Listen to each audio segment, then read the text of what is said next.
Chapter 5. Back on this side of the door.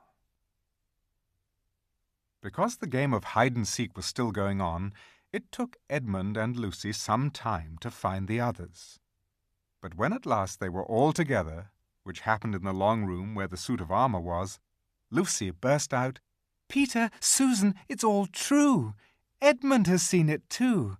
There is a country you can get to through the wardrobe. Edmund and I both got in. We met one another in there, in the wood. Go on, Edmund. Tell them all about it." "What's all this about, Ed?" said Peter. And now we come to one of the nastiest things in this story. Up to that moment, Edmund had been feeling sick and sulky and annoyed with Lucy for being right, but he hadn't made up his mind what to do. When Peter suddenly asked him the question, he decided all at once to do the meanest and most spiteful thing he could think of. He decided to let Lucy down. "Tell us, Ed," said Susan. And Edmund gave a very superior look, as if he were far older than Lucy. There was really only a year's difference.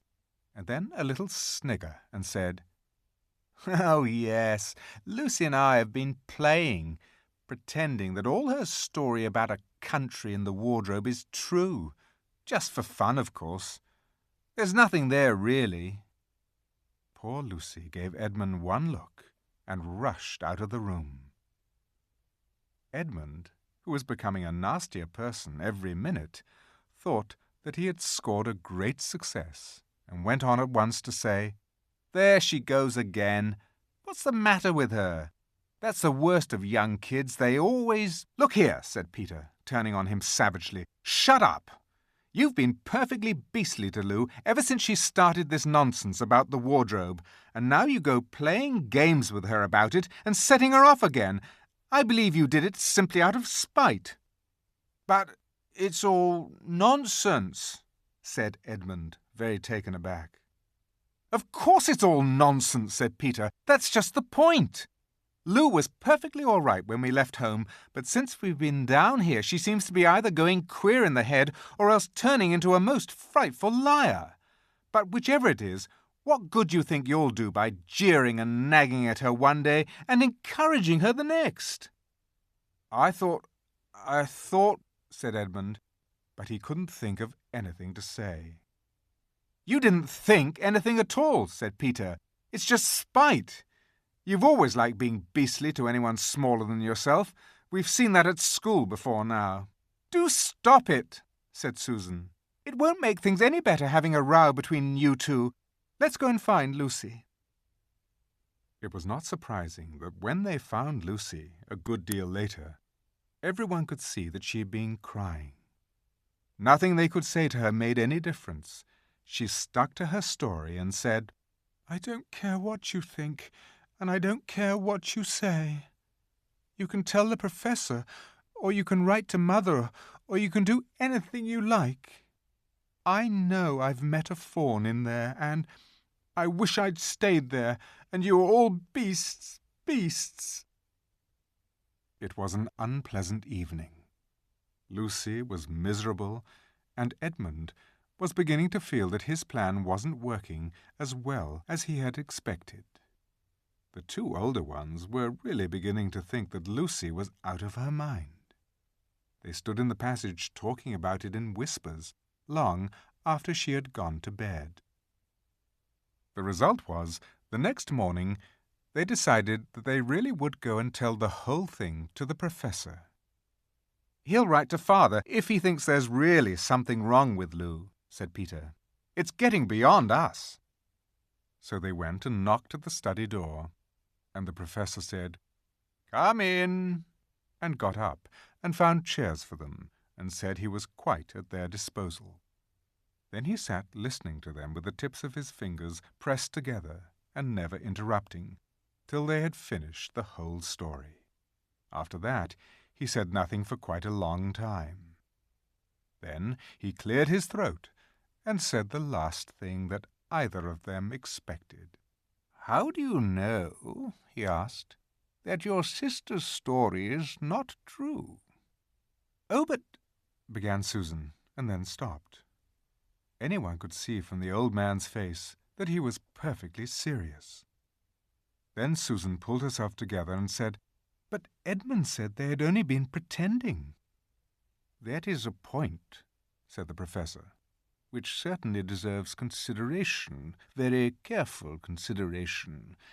For instance, if you will excuse me for asking the question, does your experience lead you to regard your brother or your sister as the more reliable? I mean, which is the more truthful?" "That's just the funny thing about it, sir," said Peter. "Up till now, I'd have said Lucy every time." "And what do you think, my dear?" said the professor, turning to Susan. "Well," said Susan, "in general, I'd say the same as Peter, but this couldn't be true. All this about the wood and the fawn." "That is more than I know," said the professor. "And a charge of lying against someone whom you have always found truthful is a very serious thing indeed." "We were afraid it mightn't even be lying," said Susan. "We thought there might be something wrong with Lucy." "Madness, you mean?" said the professor quite coolly. "Oh, you can make your minds easy about that. One has only to look at her and talk to her to see that she is not mad." "But then—" said Susan, and stopped. She had never dreamed that a grown-up would talk like the professor, and didn't know what to think. "Logic," said the professor half to himself. "Why don't they teach logic at these schools? There are only 3 possibilities. Either your sister is telling lies, or she is mad, or she is telling the truth. You know she doesn't tell lies, and it is obvious that she is not mad. For the moment, then, and unless any further evidence turns up, we must assume that she is telling the truth." Susan looked at him very hard, and was quite sure from the expression on his face that he was not making fun of them. "But how could it be true, sir?" said Peter. "Why do you say that?" asked the professor. "Well, for one thing," said Peter, "if it was real, why doesn't everyone find this country every time they go to the wardrobe? I mean, there was nothing there when we looked. Even Lucy didn't pretend there was." "What has that to do with it?" said the professor. "Well, sir, if things are real, they're there all the time." "Are they?" said the professor, and Peter did not know quite what to say. "But there was no time," said Susan. "Lucy had had no time to have gone anywhere, even if there was such a place. She came running after us the very moment we were out of the room. It was less than a minute, and she pretended to have been away for hours." "That is the very thing that makes her story so likely to be true," said the professor. "If there really is a door in this house that leads to some other world, and I should warn you that this is a very strange house, and even I know very little about it. If, I say, she had got into another world, I should not be at all surprised to find that the other world had a separate time of its own, so that however long you stayed there, it would never take up any of our time. On the other hand, I don't think many girls of her age would invent that idea for themselves. If she had been pretending, she would have hidden for a reasonable time before coming out and telling her story." "But do you really mean, sir," said Peter, "that there could be other worlds all over the place, just round the corner like that?" "Nothing is more probable," said the professor, taking off his spectacles and beginning to polish them, while he muttered to himself, "I wonder what they do teach them at these schools." "But what are we to do?" said Susan. She felt that the conversation was beginning to get off the point. "My dear young lady," said the professor, suddenly looking up with a very sharp expression at both of them, "there is one plan which no one has yet suggested, and which is well worth trying." "What's that?" said Susan. we might all try minding our own business," said he. And that was the end of that conversation. After this, things were a good deal better for Lucy. Peter saw to it that Edmund stopped jeering at her, and neither she nor anyone else felt inclined to talk about the wardrobe at all. It had become a rather alarming subject, and so for a time it looked as if all the adventures were coming to an end. But that was not to be. This house of the Professor's, which even he knew so little about, was so old and famous that people from all over England used to come and ask permission to see over it.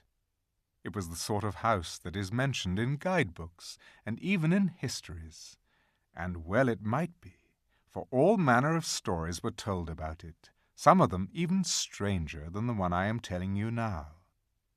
And when parties of sightseers arrived and asked to see the house, the Professor always gave them permission, and Mrs. Macready, the housekeeper, showed them round, telling them about the pictures and the armour and the rare books in the library. Mrs. Macready was not fond of children, and did not like to be interrupted when she was telling visitors all the things she knew. She had said to Susan and Peter almost on the first morning, along with a good many other instructions, "And please remember, you're to keep out of the way whenever I'm taking a party over the house."